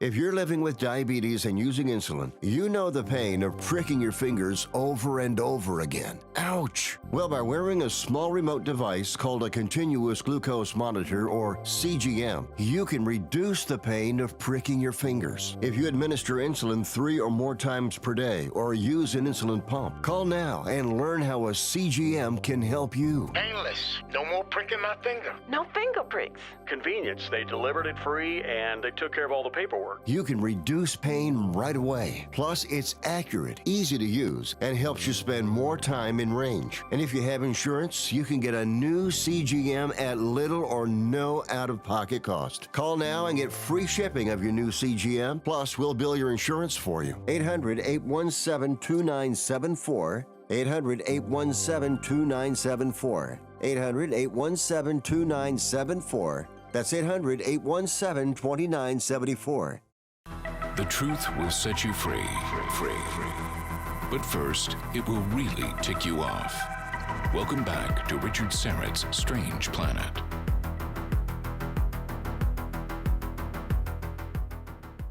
Maurice was telling us about trying out for the James Bond role. Yeah, the lady was called Debbie McWilliams, and she's still there in the Bond offices. Anyway, cut a long story short, Cubby wouldn't have anybody under 6 feet. And so what happened was he cast Timothy Dalton, who was 6'3" and change. Now, back in 2005, my agent said to me, why don't you go now? Now, 2005, I was about 41, 42, something like that. And I had gained about 100 pounds. All my hair had fallen out. I was just going through a terrible thing with my girlfriend having died, and I refused to go. Plus, I was happy doing what I did. But I was quite shocked when I went back on the air and lost all my weight again. They put a picture of Daniel Craig up next to me. The people, not because of me, they did it, because obviously there's a resemblance. He's got a bigger nose and big ears, but I actually am similar. He's a little shorter than I am, but he's brilliant anyway. But he certainly was odd casting. But what happened was when he died, Barbara, the daughter, doesn't, and Michael G. Wilson, they don't care about height. They're right. It doesn't matter. They just cast shorter women. I mean, all the Bond girls that were shown on screen were massively tall. You know, they're not regular sized women. Right. In fact, if do you watch Bond movies ever? Because it's quite funny. Yes. If you want to know how tall Sean Connery was, when you watch You Only Live Twice, he's crossing over the bridge fighting the villain who's supposed to be about 6'5" or 6'8" or something. And Sean Connery's stooping, like bent knee, to fight him. If you watch Never Say Never Again, when he fights the guy in the white jumpsuit, if you really watch the movie, his knees are bent because he was such a big man. They couldn't find anybody big enough. Do you get it? Right. And remarkable. He was huge. I mean, if you watch him in with Harrison Ford in the Temple of Doom, or whatever it was, yes. You'll see that Harrison, was probably 5'11", then now he's probably about 5'10". But Sean was double his size. They hide it well, but he's a big man. You can see it in The Rock, because Nicolas Cage isn't small. Right. Isn't small. He's a wonderful actor. My God, is he good. Capricorn, 7th of January.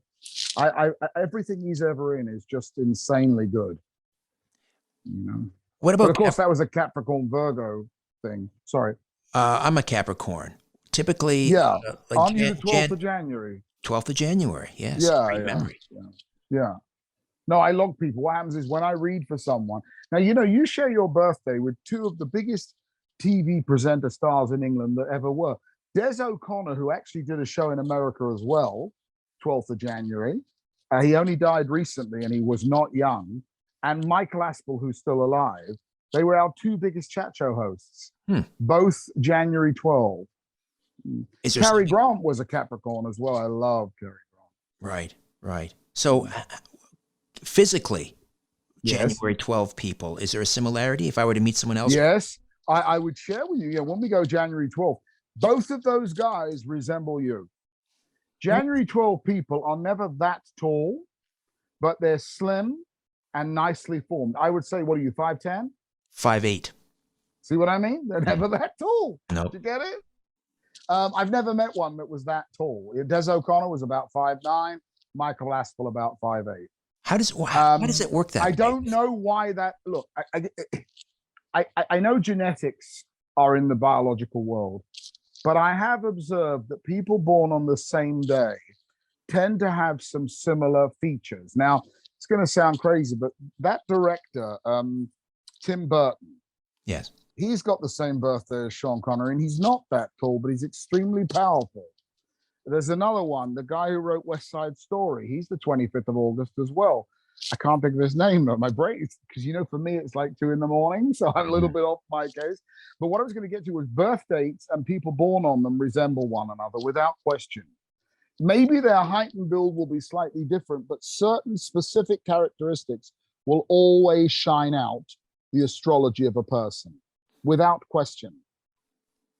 That's why I sometimes know people's birthdays, because I'll see one or two features as well as it coming voices in my head, and I'll think, oh my God, you look exactly like so-and-so. And they do, of course. And then it turns out they're born on that day, but maybe I've got a slightly different way of viewing people. Right. But people born on specific days do have specific features, without question. What about, you mentioned Sylvester Stallone. His mother, you say, was one of the greatest. Jacqueline was one of the greatest ever psychics that ever lived. She was as good as Michael Bodine. She was incredible. I knew her very well for about 30 plus years. Everything she ever told me was on the dot. People thought she was wacko. How wacko can you be? You got your son, the biggest star in the world, because you told him to go do acting. You got your other son at musical success, and everybody she ever read for will tell you that she was insane in her abilities. Uncanny. Here's an example. I was doing a pilot in LA in 211. She says, Maurice, this pilot, you're just wasting your time. She always used to say, drop your weight. That was her line. Drop your weight. I wasn't even fat, but she wanted me skinny like her sons, because she trained every day. She did the trapeze right up till she died. Really? Pretty impressive. Yeah. She's November 29, 1921. But anyway, so she says to me, this pilot you're doing was a show called Out of Thin Air. She said, that's not going to work. She said, but when you go home, you're doing an antiques program. I said, an antiques program? Well, I've always had a hobby with classic cars, jewelry, watches, paintings. I've always loved antiques, and I'm a little bit of an expert on it. Also, because of my skill set, I'm able to touch something and get the age or the value. It sounds crazy, but I did it on air a lot on the show. Anyway, she says, you're going to do this antiques program. It'll be the #1 show in England. You'll do 2 seasons. I thought she was nuts. I go home, a client of mine says, Maurice, would you like to be a dealer on Four Rooms? Four Rooms has You go into a room and there's a dealer who buys and sells things and makes offers. I was one of them. There were only 4 per show, and I did 2 seasons. Where that came from, I don't know. She also told me, unfortunately, on the same day, I told her stuff, but she said to me, you know, I'm going to lose my daughter and I'm going to lose Sylvester. And she lost her daughter, but she lost Sylvester's son. She was beyond brilliant. Also, don't think of the wacko stuff. This woman was a genius. I mean, you know, for example, they had living in their home. Do you remember the bodybuilder that was famous before Arnold, the #1 in the world? Franco Columbo? No. Franco trained. No, before that. In the 40s and 50s, there was and early 60s, there was a very famous bodybuilder. Wasn't Jack LaLanne? No, before that. Jack LaLanne was good. No, bigger than that. Known all over the world. Charles Atlas? That's the one. Where do you think he lived between Sylvester being 4 and 12? With the in their Stallones. house. In their house. So, you know, Jackie brought him in because she had a ladies' gym. So, you know, that's just one example, right? She was no fool, okay?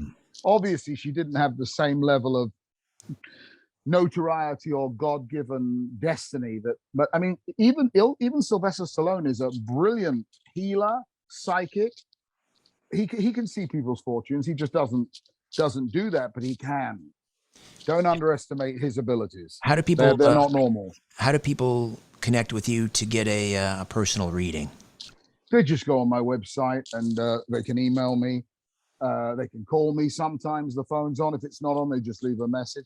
But I love reading for people. You know, I've been doing it all these years. I'm relatively busy, but sometimes I find space. Also, because this is US based, when people will call, will be outside of my regular reading time, which means if I'm up, I'll just read them then and there. Not always, but you know, I think the people I've read for from previous shows and also from America, they've been very happy. I don't know if you've had any feedback, but I had quite a lot of calls from the last show, and they've all become regulars. Fantastic. Maurice. I was very happy with that. .co.uk. Maurice. That's me. MauriceAmdur. MauriceAmdur.co.uk. Always a great pleasure speaking with you, Maurice. Thank you so much for this. Lovely talking to you as well. Before we go, do you want me to tell you anything, or are you okay? I don't mean for air. I just mean for you. Yeah, we'll do it off the air. Okay, good. I'm just going to let people know that I'll be back next week, and I hope they'll be along for the ride. Thank you to Carlos and Ryan. Talk to you next week.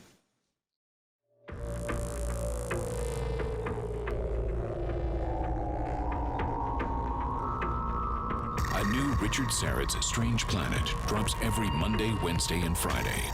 Subscribe at strangeplanetpodcast.com.